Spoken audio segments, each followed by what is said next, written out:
how to do gender swap for Capcut. Hi everyone, welcome back to my channel Quick Guide. Today in this tutorial video, I will show you guys how you can do gender swap for Capcut.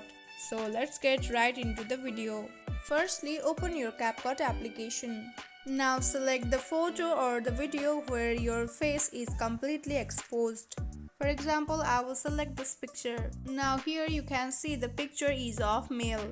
So in order to change it into female, just click on the photo and here you can see the option of style at the toolbar. Click on it. Now from the toolbar, if you keep on scrolling, here you can see the option of face swap. Click on it.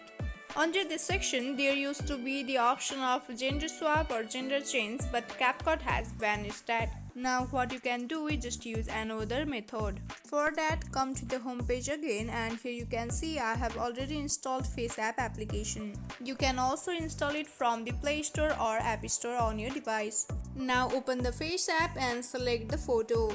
Once you choose your photo, now keep on scrolling at the toolbar. Once you see the gender option, click on it.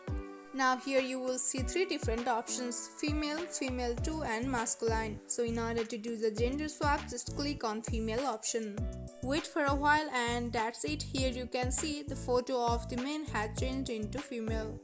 Now at the top of the screen in the right side you can see the option of save. Click on it and save it into your device. So this is all for the video. I hope you guys understood this tutorial. Don't forget to drop a like and subscribe to my channel. We'll see you on next video.